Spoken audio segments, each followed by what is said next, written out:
All right, so we are going to be talking more about area and multiplying to find area. So let us refresh our brains since we haven't been together discussing this in about 5 days, right?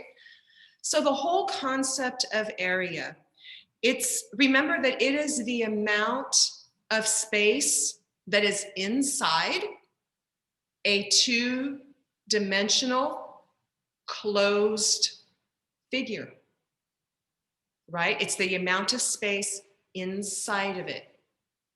And so we talked about how that space is measured. And we talked about how it is measured in what we call square units. Now, absent a type of measurement being identified, we will call it a unit. But remember, it could be an inch, a foot, a yard, a kilometer. Most math problems will identify that unit of measurement, but if not, we're just going to call it a square unit. Again, it is the inside that we are measuring. And remember, that important piece is that those square units are not overlapping each other. They're not all the hot mess in some of those samples that we saw. Remember, we saw what it is. We saw what it isn't. So remember, those square units have to cover the inside of that two-dimensional closed shape with no overlapping. And it can't be outside of those boundaries of the two-dimensional shape. All right. We also looked at rectangular two-dimensional shapes. Remember those nice, neat, beautiful shapes? We also looked at non-rectangular two-dimensional shapes. We labeled them, we counted them, we calculated the area in square units of various shapes. That takes us to where we are right now.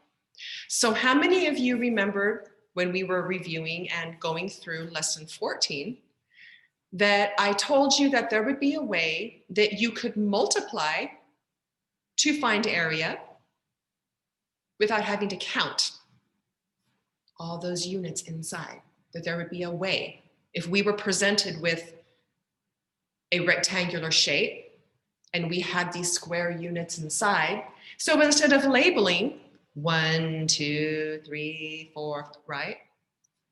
We could multiply. We could consider this rectangular shape an array, which are things that we did when we were understanding multiplication. How many of you remember building arrays or modeling out multiplication? Because we're going to kind of get back to that now. So we're going to take these ideas and what you know about area, and we're going to go a little bit further. So we're going to talk about how we can consider these rectangular shapes as arrays and multiply and apply what we call a formula.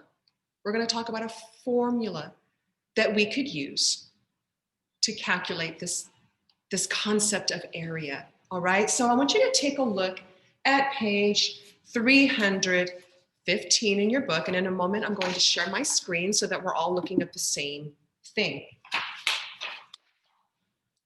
And I want you to take a close look right now at the top of that page, 315. And I want you to take a look at the right side where you see the black mess on the paper.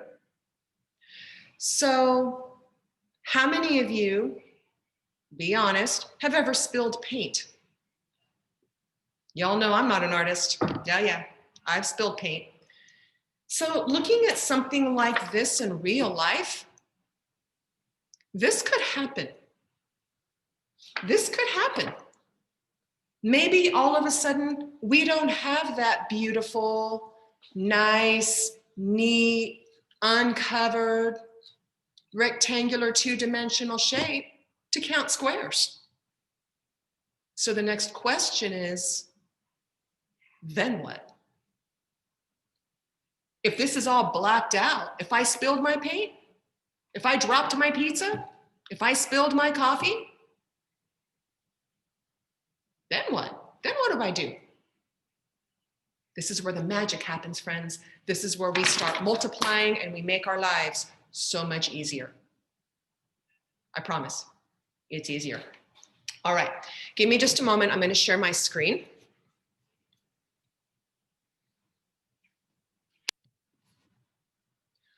All right, friends, so what you should be seeing right now is page 315 projected.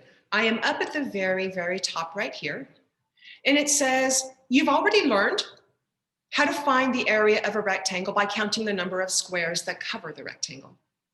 This is going to help you find area using multiplication. We're going to want you to use what you know to try to solve it. All right, so we're back to our ink blot. Oops. We're back to the ink blot. We're going to talk about Jenny. Jenny has a little bit of a problem right now. Jenny wants to find the area of the rectangle here. But oops, she spilled some ink. How can she find the area if she can't find all of the squares? How can she do it? There are a couple of ways that we could do it. All right. So what you could do is you could go back to what you know about multiplication and building arrays to model particular expressions. What do I mean by that? Let's take a look here at this. I guess we're going to call it a little more than half of an array that's exposed right now. So we can see here, for example, that we have 3 groups. I think we can all agree with that. We have 3 groups, right? That's half of the expression. So I can safely say I'm going to have 3 multiplied by something, but by what? But by what? So if I take a look at the top at my columns, right? I have 1, I have 2, 3, 4, and 5. So if I were to ask you to model this expression, this is what you could do for me. Finding area is no different. This, my friends, is in fact an array. It is an array. You can see here that I have 3 groups of 5. I have 3 groups of 5. Remember, friends, we are putting words to those expressions. I have 3 groups of 5. Can I now solve for the area of this rectangle? Yes, I can. I can simply do the multiplication. And I would end up with 15. But am I done? No, I'm not. No, I'm not. Because when we measure area, we are always measuring area in square units. So friends, on an exam, if I were to have you calculate area, and you would say, oh, Miss D, 3 times 5 is 15. My students always know that when this comes out, this is the red pen, there's a little bit of an issue. If you do not identify your solution in square units, your solution will be incorrect. I'm not asking you to solve for a multiplication fact, friends. I am asking you to solve for the area of this particular shape. It is not 15. It is 15 square units. That's the important piece. So we're going to take everything you know about area, what it is and what it isn't. We're going to take everything you know about multiplication. How many of you can understand now why I am working you so hard on multiplication facts? This is the reason, one of many. Much of our math that we do requires that you have fluency in this multiplication fact area. All right? So the big idea here too being, do we need to see the whole two-dimensional figure and all of the square units in order to calculate and solve? No, we don't. No, we don't. Some students quickly pick up as well that this could be forward counted or skip counted by fives. Remember that this idea of multiplication is the coming together of equal groups to find a product. You can apply what you know there to the calculation of area. We could say you have 5 here, and 5 here, and 5 here. Even though we can't see all of it, we know that it's there. So we could simply say 5, 10, 15. We could forward count if we wanted to. That's another way to do it. So far, how many of you are following this? Are we good so far? All right, excellent. Now, I want you to go ahead and turn over to page 316, and it looks like this. And so we're just going to, again, review what we just talked about. It's asking you to explain how you found the area of Jenny's rectangle when you could not see all of the squares. And it's simply this. You know the first row has 5 square units. The next 2 likely have the same because it's a rectangle. We can assume that. So you could forward count or skip count or simply do the math. 3 equal groups of 5, which is, of course, 15. 15 square units. Not just 15, friends, 15 square units. Let us go all the way back to August, when we always talked about answering the question that is being asked of you. Always close read. What am I asking you to do? Did I ask you to solve for a multiplication fact? No. I asked you to calculate area. Area is represented in square units. Please, friends, looking forward into the upper grades, please use your strategies of close reading so that you understand what is being asked of you. If you do not understand, you need to stop until you do. Okay? Thumbs up if we're understanding that. Okay. So let's take a look at number 2. And it says, when you know the length and width of a rectangle, you do not have to count the square units to find the area. You can simply multiply. All right? So we know that Jenny's rectangle without all that ink is an array right here of squares that have been pushed together.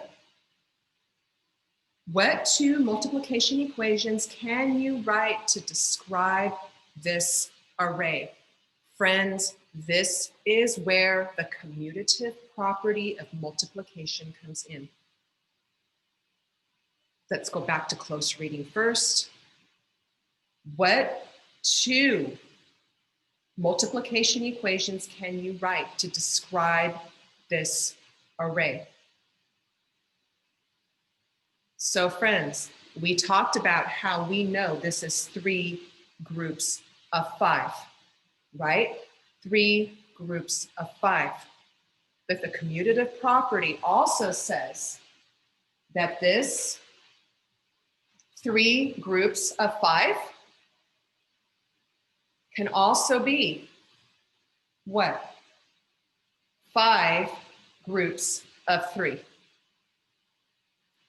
Remember, friends, the commutative property. 3 groups of 5 or 5 groups of 3. If it helps you to flip things around, flip it all around, flip it. The commutative property, friends. That's what this is asking you. This particular lesson and moving forward is going to ask you to put together so many of the things that you've learned this year. So far, we've talked about multiplication. We've talked about repeated addition and equal groupings. We're talking about arrays and how those arrays can be used to find area for a 2-dimensional figure. And now we're talking about commutative property, which says those factors can be flipped. The product, which is the answer to a multiplication product, does not change. We are putting lots and lots together here, friends.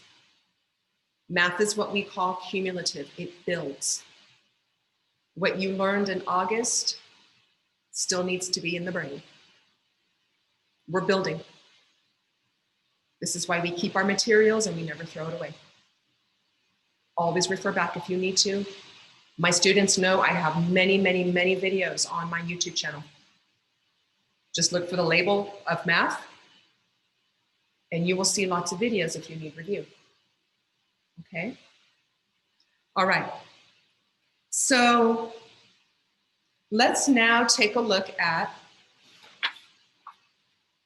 we're going to go into this page 317. Page 317. So going back to vocabulary and how important it is in math, it is going to ask you to think about what you know about measurement. You're going to need to fill in the boxes and use words, numbers, and pictures, and show as many ideas as you can. All right? So we're going to be talking about the length of something. So in your words, for example, you could say the length is how long something is. And then you could draw a picture to show what it is that you've said. All right? Same for width, same for area. And then it's going to ask you a question down at the bottom. Manny Skip counts by 4s 3 times to find the area of the rectangle shown. Lee multiplies the length of the rectangle by the width. They both say the area of the rectangle is 12 square units. Explain why the 2 methods give the same answer. Again, friends, everything that we've talked about. One is skip counting, one is multiplying. I want you to think about that as you are, yes, you will be discussing this in your breakout groups. All right? And then when you take a look at page 318, you are going to see more ink blots, more of a mess. That might kind of look how Miss D would look in art. That's kind of, where I would be. So there's going to be a problem very similar to the one that we just did on the very first page. And then we're going to have you check your answer. What do I mean by that? Checking your answer. It means show me your work. Repeated addition, multiplication, an illustration of some kind. Show me your work. All right?